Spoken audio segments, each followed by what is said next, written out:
Oke, salam budaya. Ketemu saya kembali. Sekarang kita coba untuk membahas tentang pemugaran Candi Gambar Wetan yang sudah kita lakukan pada tahap 1 dan sudah memulihkan satu buah struktur. Sekarang kita kupas struktur tersebut.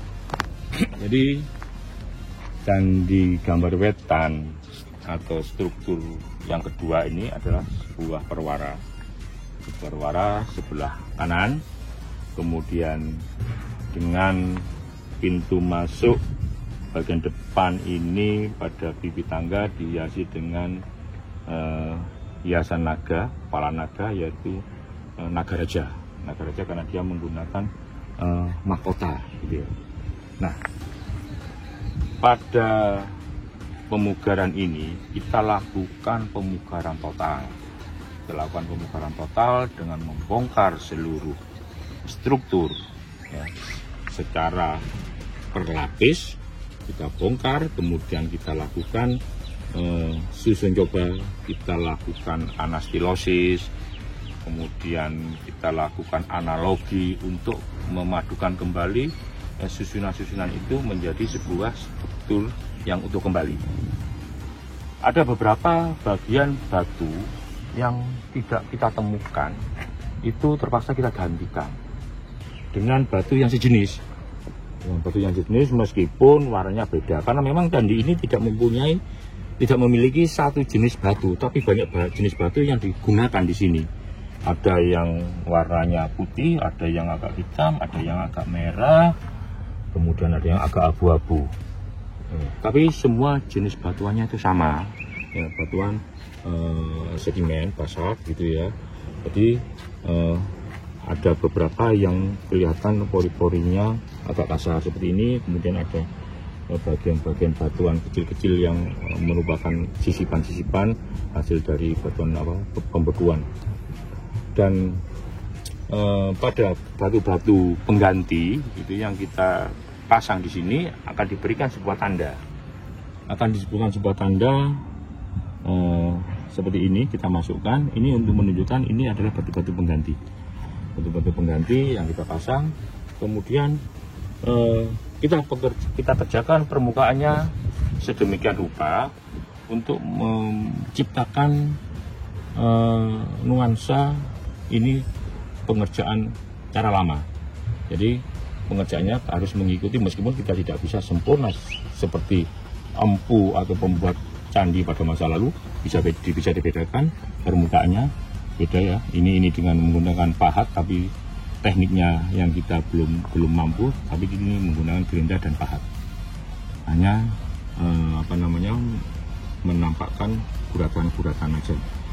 Nah, kemudian untuk menciptakan kesolidan dari struktur ini, itu kita lakukan pemasangan batunya itu dengan cara penguncian itu seperti ini misalnya seperti ini, atau bahkan L, kemudian ada beberapa ini seperti ini, jadi tidak harus lurus.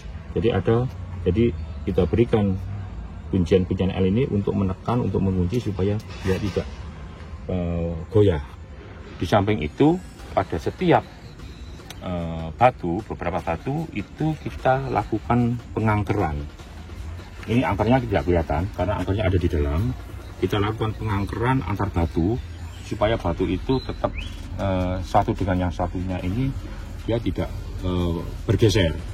Oleh karena itu hasil pemugaran ini kita harapkan bahwa ini bisa bertahan sampai ratusan tahun dengan catatan tidak ada pengerusakan ataupun peristiwa alam atau gempa bumi.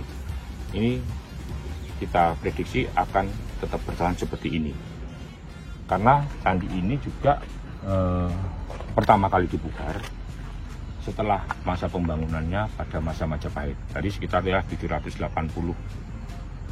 tahunan lah dari masa pembangunannya. Sekarang kita lakukan pemugarannya baru kali ini. Jadi cukup lama, dan ini mudah-mudahan bisa menjadi sebuah monumen yang bertahan lama. Ada beberapa bagian yang hilang, itu terpaksa juga kita gantikan apa adanya, karena kita tidak tahu. Seperti misalnya ini seharusnya adalah arca sudut, yang kita temukan hanya bagian bawah. Kalau ini tidak diberi batu ini akan sangat jelek, oleh karena kita berikan batu seperti ini hanya untuk menahan atau menopang struktur ini supaya dia mempunyai bentuk atau setidaknya itu ada keseimbangan. Secara teknis memang kita tidak boleh apalagi secara logis untuk membentuk ini sebuah arca, itu tidak diperbolehkan. Oleh karena itu kita berikan batu polos dengan catatan batunya juga mempunyai jenis yang hampir sama. Nah, beberapa relief pun sama seperti ini. Relief ini juga terpotong. Relief ini terpotong bagian-bagian karena relief ini itu terdiri dari potongan-potongan batu yang disusun kemudian baru dipahat. Ada beberapa potong yang hilang, kita tidak menemukannya, kita gantikan mengisi tempat itu dengan batu polos supaya penampakannya itu juga agak manis gitu ya, agak indah. Tetapi tetap kita tidak boleh membuatkan bagian kepalanya seperti apa, karena setiap bentuk relief itu tidak sama pada relief berikutnya. Nah, kemudian untuk bagian dalam itu struktur ini sebenarnya menggunakan isian batu gundul atau batu kali dan tanah. Nah, ini sangat riskan sekali terhadap adanya kejenuhan air yang terlalu banyak, dan itu akan mengakibatkan mekarnya struktur ya, ketika air sudah jenuh. Oleh karena itu kita gantikan dengan batu balok supaya air tidak masuk dan struktur ini tetap tidak bergerak, sehingga air bisa langsung keluar ke samping. Dan bagian-bagian natnya kita isi dengan pasir, kemudian ada beberapa lapisan di antar batu, di bawah itu kita berikan juga lapisan semen tipis supaya redap air. Oleh karena itu bagian atasnya tetap kita biarkan, tidak kita lakukan apapun, supaya bagian atas ini, pori-pori batu ini masih bisa bernafas gitu ya, sehingga batu ini bisa awet gitu. Nah, kemudian pada bagian sudut ini juga kita buatkan ya berdasarkan analogi, karena kita tidak temukan keempatnya, kita analogikan dengan bagian yang kita temukan di candi sebelah, di Candi Perwara 1. Di sana kita temukan ada sudutnya, bagian penutupnya, kita analogikan untuk diterapkan pada struktur ini. Struktur ini tingginya memang sebatas ini, dan ini kita lakukan dengan sistem anastilosis dan pembalikan atau kita mirrorkan dari struktur yang bagian bawah. Struktur bagian bawah kita temukan utuh, kemudian kita mirrorkan kebalikan dari ini, kita mirrorkan terbalik.